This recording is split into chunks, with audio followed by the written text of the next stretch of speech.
Merci beaucoup à Espérance Kouakou pour ce micro-trottoir. Et je rappelle que nous sommes en compagnie de deux membres du groupe Gaël Atoms Bouma, coordonnateur Gaël Ministries, et Nadège, son épouse, chantre manager de Gaël Kids.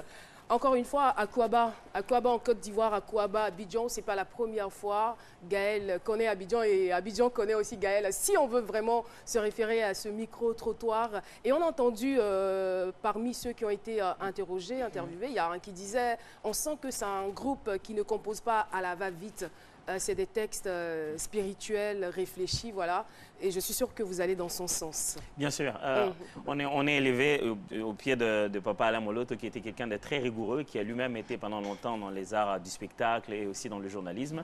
Donc, il est très, très rigoureux en ce qui concerne la communication, comment il faut communiquer.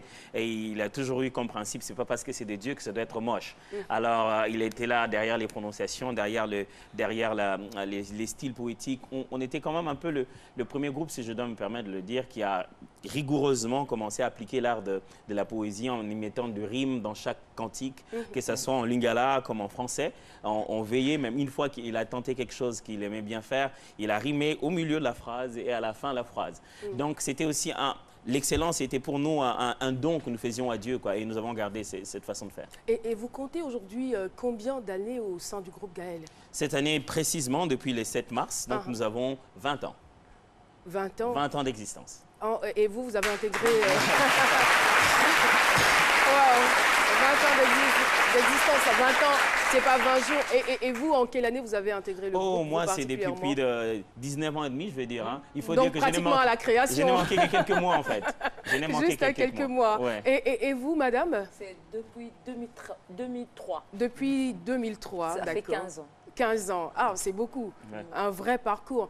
Et tout à l'heure, quand vous avez parlé du fondateur de Gaël, Papa Moloto, comme vous aimez à le dire, malheureusement, qui s'en est allé.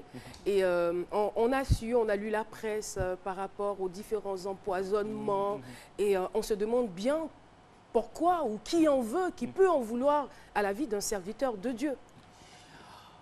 Très bonne question, mais ce que je peux déjà dire là-dessus, c'est que ce n'est pas la première fois que Papa Alain a été empoisonné. Plus de 18 ans de cela passé, il a connu des cas pareils.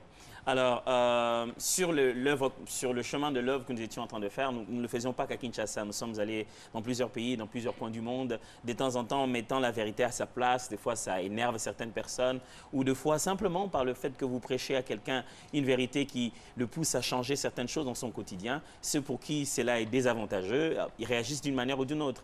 Mais quant à savoir précisément le dernier empoisonnement qui a quand même rendu la situation de sa santé un peu plus difficile, vraiment savoir d'où ça vient, c'est un peu difficile à vouloir vous le dire. Est-ce qu'on n'a pas commencé à le soigner? Bien sûr, on s'est remis à le soigner, mais malheureusement, le poison avait fait déjà tellement d'effets dans son corps, il avait déjà perdu beaucoup de parties de son corps, son poumon était en mauvais état, son cœur battait très lentement, il avait difficilement à faire quelques mouvements, ses jambes, ses pieds commençaient à avoir des sérieux problèmes qui gonflaient, commençaient à pourrir à certains endroits. Il était quand même passé dans des très mauvaises conditions. Bien, bref. Qu'est-ce qu'on peut dire dans toutes ces choses-là? Il a connu des moments d'empoisonnement où après, il n'a rien eu. Simplement, on est allé, on a dit, bon, tu es empoisonné, et le lendemain, après, plus rien. Mais je pense que cette fois-ci, le Seigneur en a profité aussi pour le récupérer, voilà. Il avait besoin de se reposer peut-être? Je pense que oui. Avec tout le travail abattu. Plusieurs générations, plusieurs travails, plusieurs personnes à gérer, plusieurs passions à exprimer, plusieurs fronts à se battre pour pouvoir exprimer ce qu'il a comme appel. Je pense que se reposer, c'était une bonne chose pour lui. C'est vrai, vu comme ça, d'un point de vue spirituel, je veux dire, ça peut paraître quand même facilement supportable, mais en même temps, tout le monde ne l'a pas vécu de la même façon. Je veux dire, un fondateur qui part, c'est une armée, c'est une bergerie qui reste vide. On va dire, comment est-ce que le groupe ou la majorité du groupe a vécu cela? Vous l'avez presque dit, donc un fondateur qui part, ça change un peu beaucoup dans la tête des gens, mais moi je pense que la meilleure philosophie, c'est de comprendre que la fondation part toujours. C'est la première des choses qu'on construit dans une maison et puis c'est la première des choses qu'on ne voit jamais après que la maison est construite. Mais malheureusement, les gens n'y réfléchissent pas comme ça. Ils ont l'impression que quand un fondateur part, c'est la maison qui disparaît. Or, c'est le fondateur qui va plus en fond pour maintenir la maison. Et du coup, quand il est parti, vous imaginez, tout le monde s'est dit « Ah !» Papa Alain Moloto n'est pas là, qu'est-ce qu'on peut attendre d'eux? C'est ça. Et puis, en fait, en tant que père aussi dans la maison, vous savez, quand le papa est là, c'est lui qui calme un peu les ardeurs, celui-là qui est en train de sucer son bonbon et l'autre est fâché, mais c'est le papa qui sert un peu de tampon dans cette situation. Mais quand il n'est pas là, c'est lui qui avait toujours envie de cogner l'autre. Voilà, ça demande un peu, ça devient un autre climat de vie. Alors, que ce soit à l'interne, que ce soit à l'externe, le départ du fondateur, ça fait réfléchir différemment. Donc, c'était quand même beaucoup de pression interne, mais aussi de pression externe, parce qu'on s'attend à ce que vous puissiez faire du Alain Moloto ou bien faire Alain Moloto, pendant qu'on est en même temps très conscient qu'Alain Moloto n'est plus, quoi. Justement, madame, alors, je veux dire, période difficile, le fondateur part, avant lui, il y a un décès, je crois, après lui, il y a un autre décès, donc 3 membres, en l'espace seulement de 3 mois, c'est quand même difficile. On se dit, attends, on se retrouve dans un milieu chrétien, mais pourquoi ça arrive à eux? Et puis, est-ce que derrière, il n'y a pas une malédiction qui se cache? Il y a beaucoup d'interrogations, il y a beaucoup de supputations, beaucoup d'élucubrations. Mais vous, personnellement, comment vous vivez la chose? C'était très difficile, très dur de voir, comment dire, la collègue, la sœur avec qui vous travaillez qui part. Et puis après, c'est lui-même, le fondateur, qui part. C'est quand même très difficile. Il n'y a pas des mots vraiment exacts pour exprimer exactement ce qu'on ressent. Mais c'est un sentiment de douleur, un sentiment d'abandon en même temps. C'était très difficile à surmonter. Mais bon, comme c'est pour que ce soit lui, le fondateur, qui est parti, que ce soit nous, nous servions Dieu. Le boss, c'était le Seigneur, c'était Dieu. Et c'est en lui aussi que nous puisions notre force. Et ça s'est très bien passé. Et c'est lui qui vous a soutenu. Cette période-là, elle dure... Elle dure combien de temps? Vous mettez combien de temps à vous relever, à sortir de cette situation? Je veux dire que ça a pris, disons, depuis le 2 août 2013 qu'il est mort. La première fois que nous avons fait une sortie, une prestation publique, c'était le mois de juillet de l'année qui a suivi. Ça nous a pris presque une année avant de nous tenir en face du public et de commencer à leur parler ou à communiquer avec eux. C'est pas évident de passer autant de temps à essayer de ruminer par où on va commencer, surtout quand on était dans un contexte comme celui-là. On a du mal à digérer la mort, vous voyez. On s'est dit, quelqu'un meurt, et puis un autre encore. Oh là là. Et tout le monde s'est dit, à qui le tour, vous voyez. Vous dites, qu'est-ce qui se passe au fond en tout ça? Mais bon, ça nous a pris presque une année avant de pouvoir faire les premières rencontres avec le peuple de Dieu. Donc on a attendu juillet de l'année prochaine pour faire la première convocation de Gaël et commencer la célébration au Saint-Jola. Ça nous a pris du temps. Et comment est-ce que vous parvenez à être donc coordonnateur de Gaël? Par quel processus? Wow, premièrement, je suis le coordonnateur adjoint. Donc, c'était plus ou moins logique, mais étant donné que nous sommes... C'est-à-dire que vous étiez auprès de votre papa? Non, normalement, je vais dire légalement, je suis l'intérimaire. OK. Ouais. Donc, en même temps, il y a quand même une logique parce que nous sommes une association sans but lucratif et l'État est un peu rigoureux en cette matière. Nous avons un statut qui stipule de quelle manière on doit voter un remplaçant dans ces conditions-là. Il était fondateur, un poste qu'on ne peut jamais récupérer parce que c'est aussi honorifique, mais il était aussi coordonnateur. Donc, je n'ai jamais remplacé le fondateur, il est resté le même, mais il fallait remplacer le coordonnateur. Et pour cela, il y a un processus par lequel il faut passer par des élections, avec témoins, envoyer les PV, tout cela. On a dû passer par tout ce processus-là pour rester rigoureux avec nous-mêmes parce qu'après, c'est quelque chose qui ne s'est jamais fait. On n'a jamais besoin de faire des élections. Ce sera la première fois, tant mieux. Très, très bien le faire parce qu'après, maintenant, c'est devenu une série puisque les coordonnateurs vont devoir commencer à se succéder. Je ne serai pas l'éternel coordonnateur. Je n'y partirai pas nécessairement par la mort non plus, mais peut-être qu'après moi, quelqu'un d'autre doit venir. Alors, par quel processus on devra mettre une autre personne après moi? Alors, il fallait établir cela comme un procédé et voilà, ça marche. À vous entendre parler, tout de suite, on se dit, ce doit être quand même une grosse machine, Gaël. Vous parlez d'élections, vous parlez de processus, vous parlez d'autres choses. Alors, comment est-ce que vous êtes structuré? Et puis, on a au total ou à peu près combien de membres au sein de Gaël? Le nombre de membres dans le groupe Gaël change avec les années. Pourquoi? Parce que nous avons une structure qu'on appelle le Cœur Gaël, parce que Gaël, ça s'appelle Gaël Ministries, c'est-à-dire il y a plusieurs ministères. Il y a le ministère de la musique qui est le plus connu, il y a le ministère social, où nous faisons des actions sociales, le ministère des enfants, où Nadège dirige, donc Gaël Kids. Nous avons le ministère de la parole et l'enseignement, qu'on appelle la SINAD. Et donc, nous avons plusieurs ministères comme ça. Et donc, à l'intérieur, le ministère qui se gonfle chaque fois, c'est celui de la musique, où nous avons un Cœur Gaël. Chaque année, en début d'année, nous faisons faire un test, où les gens viennent, ils essayent de montrer leurs talents musicaux et on les recrute. Chaque année, on en recrute 200, 300, 400 de fois. À ce jour, avec toutes les années qui sont parties, on peut atteindre plus de 1000 personnes dans ce chœur-là. C'est facilement gérable? Facilement, non. Déjà, 10 personnes, c'est pas facile. 200, non, 300 personnes? Facilement, non, pas du tout. Ce n'est pas facilement gérable, mais c'est gérable. Donc, d'autant plus que je ne gère pas directement. Moi, je coordonne. Donc, il y a un chargé de Gaël Musique qui dirige. Il y a un chargé donc de Chœur Gaël qui dirige. Il y a un comité qui supervise ces gens. Il y a un système, il y a un cursus. Donc, après 20 ans qu'on ait fait ça, je crois qu'on a quand même pris de l'expérience là-dessus. Ce qui fait que les églises envoient des gens qui passent les tests. Quand ils ont réussi, nous envoyons un courrier à leur église pour confirmer qu'ils ont réussi et nous envoyons mensuellement un rapport à leur église pour dire comment ils sont en train d'évoluer. Et nous faisons de l'événement annuel appelé Sanjola l'opportunité de démontrer qu'est-ce qu'on leur a appris et comment ils peuvent se défendre eux-mêmes. Vous en parlez avec tellement de passion que tout de suite on a envie d'aller au Congo et de voir comment est-ce que vous fonctionnez. Alors, oui, moi je pense que vous avez les épaules solides pour faire face à cette grande tâche-là qui vous incombe. Mais derrière, j'ai retenu un mot, j'ai retenu une phrase. Ils s'attendent à ce que je fasse en face du papa Alain Molo, alors que je ne suis pas. Moi, je pense que vous êtes un produit fini de ce monsieur-là. Et la question la question qui me brûle les lèvres, quel est le souffle nouveau avec lequel vous comptez, je ne vais pas dire diriger, mais mener vos actions? Je pense que premièrement, le fait que les générations changent, c'est lui qui a suivi Gaël pour la première fois à 20 ans maintenant. Quand il avait 2 ans, il ne suivait pas. Quand il avait 5 ans, il ne connaissait pas. Quand il avait 10 ans, peut-être il ne s'était pas converti. Donc, nous avons un public tout neuf, tout nouveau, qu'il faudrait convaincre avec une toute autre forme, je veux dire, de musique, mais aussi des médias et des techniques de communication. Il y a l'existant des Gaël, il n'y avait pas Facebook, il n'y avait pas toutes ces choses-là. Mais aujourd'hui, on doit s'occuper des followers, il faut s'occuper de combien de likes on a. Nous sommes dans un contexte très différent. Mon premier défi, c'est de commencer d'abord à conquérir un autre peuple qui va faire les 20 prochaines années avec nous.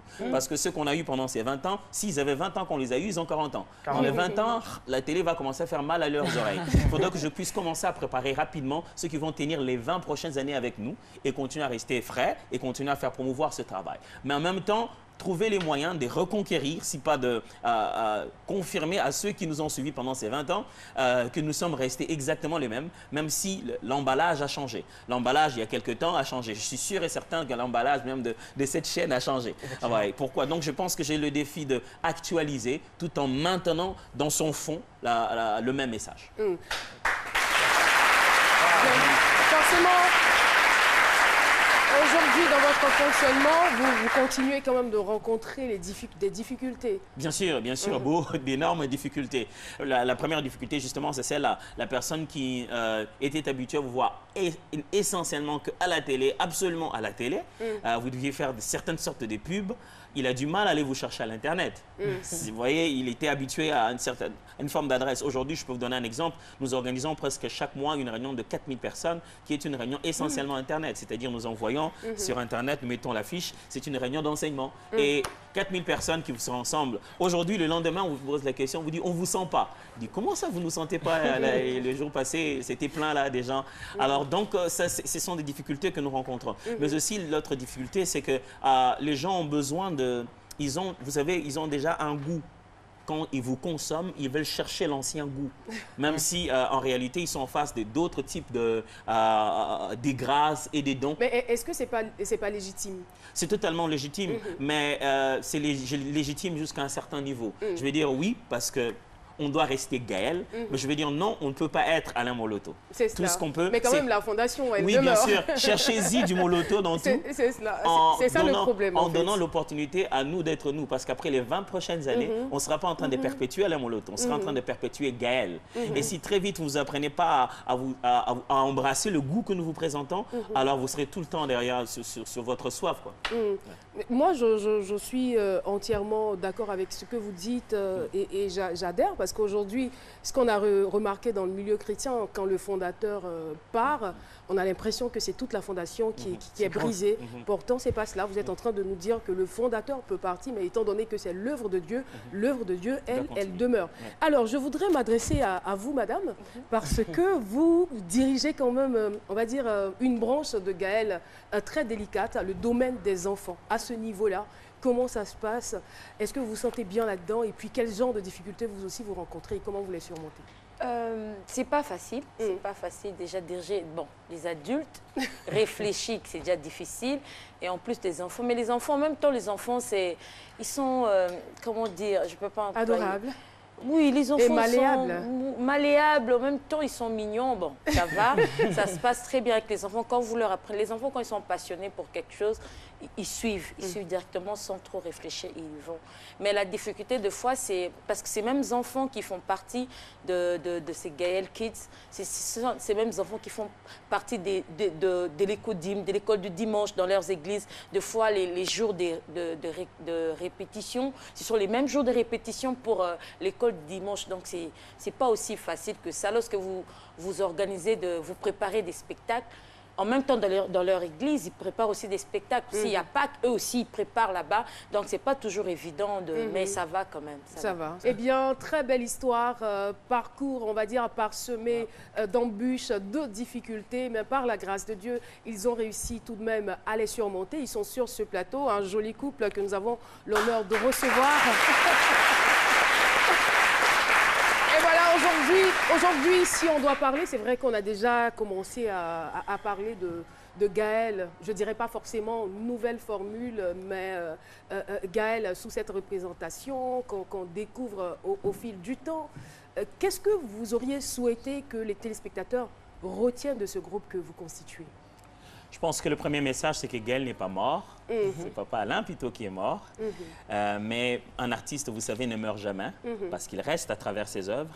Donc, c'est ça si notre chez les chrétiens, la mort est un gain. Et exactement. Voilà. Donc, il est allé se reposer, si on doit le dire comme ça. C'est cela. J'aimerais qu'on le retienne, que le groupe existe et qu'il vit bel et bien et qu'il est en train d'évoluer. Et nous n'avons pas stagné. L'histoire la plus récente du groupe, ce n'est pas la mort. L'histoire la plus récente du groupe, c'est qu'on a des grandes réunions de louanges et d'adoration. Nous faisons des tournées et nous avons un album sur le marché. Donc, le groupe va super bien. J'aimerais que les gens s'intéressent davantage au quotidien du groupe au lieu que de rester seulement sur l'histoire du groupe. C'est cela. Il faut dire que l'album que vous avez enregistré, le premier après le départ donc, de M. Moloto, du pasteur Moloto, c'est bien sûr Sublime Parfum des Chants, Parfum sorti qui chante. en 2016. En 2016, exact. Voilà. Et nous, on est nostalgiques, hein, vous savez. On est très, très nostalgiques. On ne peut pas avoir cette dame avec nous sur le plateau, votre épouse, et ne pas lui demander de nous fredonner quand même un peu de Chino, quand même. Ou bien, si vous n'êtes pas d'accord, on laisse tomber. Hein. On laisse tomber, non. Non, ça va là.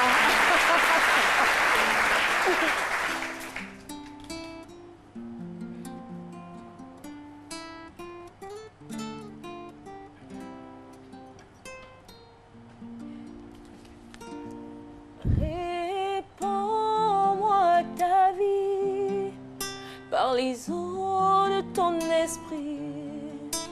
Crée en moi un cœur nouveau, je t'en prie. Tu t'appelles je suis pour me dire je sais, parce que rien ne peut troubler mon cœur en paix. S'il faut que je te dise un mot, au-delà de tous mes mots, je te dirai, oh je t'aime, Chilo. Chilo, inscris ton nom dans mon esprit, sinon je ne saurais pas vivre moi ta vie.